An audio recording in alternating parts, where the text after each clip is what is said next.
Si je vous dis filtre, diffuseur ou angle de dispersion, vous vous doutez qu'on va parler d'ouverture.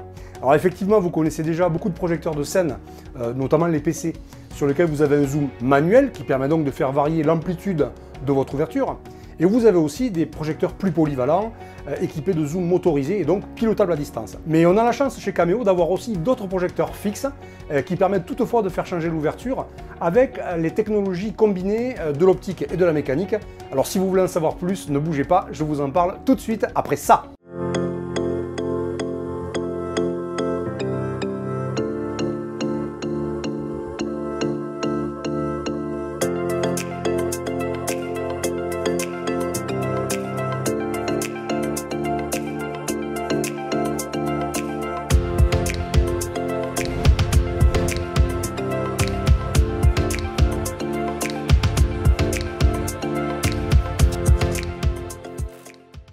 Bonjour à tous et bienvenue à nouveau sur ma chaîne YouTube. Je suis ravi de vous retrouver, j'espère que vous allez bien, on va passer un petit moment ensemble sur cette vidéo. Alors chez Cameo, on a la chance d'avoir des projecteurs fixes qui peuvent toutefois changer d'angle sans toutefois recourir à un zoom. On a deux procédés pour ce faire, soit du diffuseur mécanique qu'on va donc positionner à l'avant du projecteur tout simplement, ou une version un peu plus élaborée, notamment grâce à la technologie SnapMag qui va vous permettre d'aimanter les filtres, les diffuseurs en face avant du projecteur. Regardons ça un petit peu plus en détail. Alors le premier, le Drop B4, effectivement, il est livré d'origine avec deux diffuseurs qui sont donc livrés avec tous les appareils.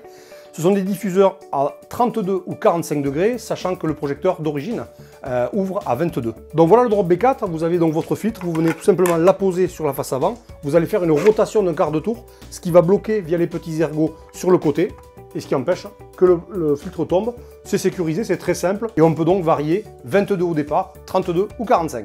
Alors effectivement, concernant les deux autres produits pour les disques à insérer, donc le Zenith P130 et le B60, vous avez effectivement deux diffuseurs, donc type filtre dépoli, qui sont livrés avec, donc qui sont relativement durs, hein, c'est pas des feuilles de papier. Et vous allez choisir donc entre 25 ou 40 degrés, qui sont les deux ouvertures proposées. Et enfin, une troisième et dernière possibilité pour ces deux projecteurs-là, c'est le filtre en 60 par 10, donc filtre elliptique, que vous allez pouvoir monter. Et là, vous aurez effectivement un effet banane. Donc comment on procède? C'est très simple, on va venir assembler le filtre que l'on a choisi directement sur l'anneau caoutchouté qui est livré donc avec la machine, de manière à le sécuriser, et on va venir ensuite insérer directement cet anneau caoutchouté via un ergot sur le projecteur en face avant. Allez, parlons maintenant du procédé SnapMag. SnapMag à la base c'est un brevet déposé par le groupe Adamol qui permet à certains projecteurs de chez Cameo, en l'occurrence le Zenith W600, W300 et le B200, d'avoir en option des filtres que l'on va venir apposer de manière magnétique, donc aimantée, directement en face avant des projecteurs. Donc gros intérêt, ça se fait sans outil. Vous avez une partie donc filtre dépoli qui est monté sur un cadre magnétique, et donc en quelques secondes, vous passez de 18 ou 21 degrés qui sont les ouvertures natives de ces projecteurs-là, avec différentes possibilités. Et là, on a un choix qui est très large. On démarre à 25 degrés, on a du 45, du 60 degrés par 10, donc forme banane, on a du 100 degrés également, et pour terminer, deux nouveaux filtres qui sont arrivés, ce sont les filtres en 90 par 10, mais surtout en 10 par 90. Ça veut dire qu'on va travailler toute l'ouverture, non pas sur la largeur, mais sur la hauteur. Donc intéressant pour mettre en évidence des clochers, des bâtiments, des statues, etc. etc. C'est vraiment sympa. Alors les avantages de tous ces filtres, ils sont relativement nombreux. Le premier point, c'est que par rapport à des produits à zoom motorisé, il n'y a aucun risque de panne puisque c'est une action mécanique où on vient juste apposer un filtre, donc il n'y a pas de risque. Deuxièmement, tout est entièrement sécurisé.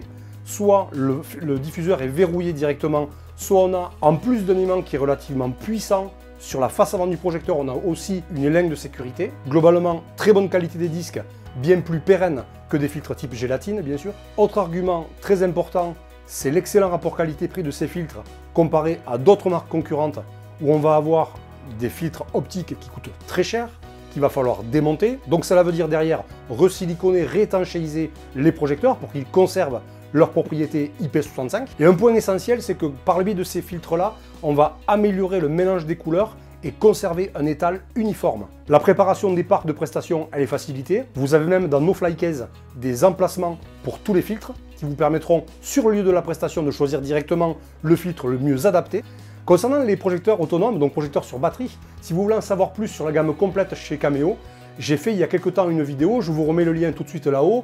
N'hésitez pas à aller voir, vous aurez vraiment un point complet sur l'ensemble de ce type de projecteur. Voilà, cette vidéo est terminée, c'était relativement court, mais c'était important de refaire un petit point sur tous ces accessoires pour certains projecteurs Cameo. J'espère que j'ai été clair dans mes explications. Laissez-moi vos commentaires, n'hésitez pas à liker et partager la page. Vous rendre également sur les différents réseaux sociaux, je vous remets les coordonnées en bas. Et moi, je vous retrouve très vite pour une nouvelle vidéo. D'ici là, je vous dis portez-vous bien, un très bon courage à tous et à très vite. Allez, salut!